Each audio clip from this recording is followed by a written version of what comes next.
આજે આપણે ખોરાક વિશે શીખવાનું છે. શેના વિશે શીખવાનું છે? તો આપણે અહીંયા આંગણવાડીમાં જે રોજ વાપરીએ છીએ તે ચોખા, ઘઉં અને ચણા લીધા છે. અને આ છે આપણા નજીફાબેન અને આ છે ઉમેરાબેન. એ આપણે સરસ મજાનું ચિત્ર દોરશે અને ચિત્રની અંદર આપણે ઘઉં, ચોખા અને ચણાનું છાપકામ કરશે. ઉમેરાબેન, તમે શું કરો છો? ડિઝાઇન કાપુસ. ડિઝાઇન કાપે છો? સરસ. નજીફાબેન, તમે શું કરો છો? નજીફાબેન, ડિઝાઇન દોરો છો? સરસ. ડિઝાઇન કપાઈ ગઈ? ઉમેરાબેન, હા.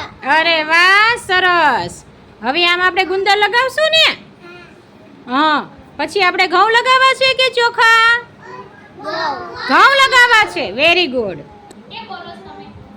ઉમેરાબેન, ગુંદર લગાવો છો? સરસ. આવડે છે ગુંદર લગાવતા? Very good. સરસ લગાવો છો બેટા. પછી શું આપણે ચોખા લગાવવા છે કે ઘઉં? Very good. ઉમેરાબેન, શું કરો છો? ઘઉં લગાવો છો? આવડે છે? સરસ. ચાલો હવે આમ એને આમ ડિઝાઇન પ્રમાણે આપણે ફેલાવવાના છે. ફેલાવો તો ફેલાવો. હા. આપણે ઘઉંમાંથી શું બને? સામું જુઓ તો ઘઉંમાંથી શું બને?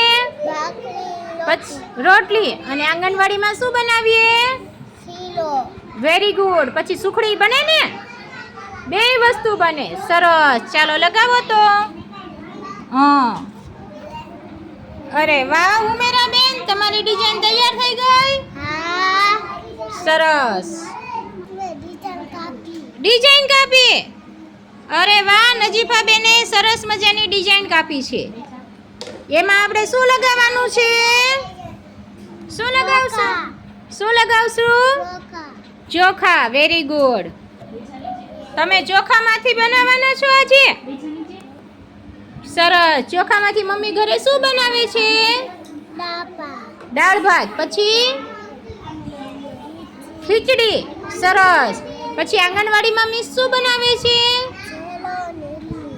ઇડલી બનાવે. સરસ. શેરો તો આપણે ઘઉંમાંથી બને. પછી બીજું આપણે શું ખાવી છીએ આંગણવાડીમાં ચોખામાંથી બનાવેલું?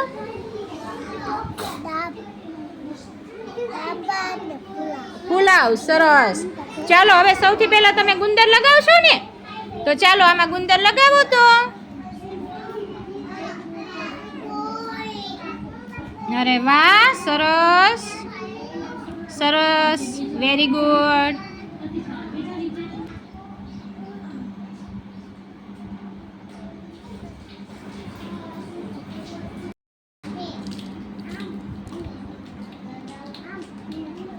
હાલો હાલો લગાવો. Very good.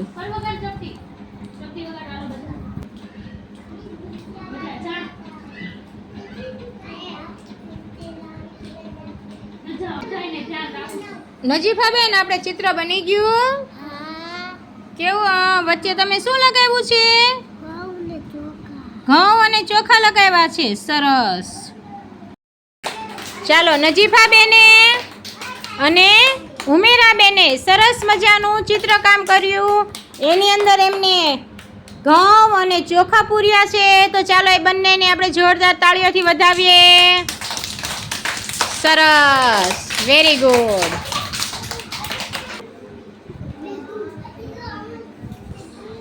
અરે વાહ, ઉમેરાબેને કેટલું સરસ બનાવ્યું. ચાલો ઉમેરા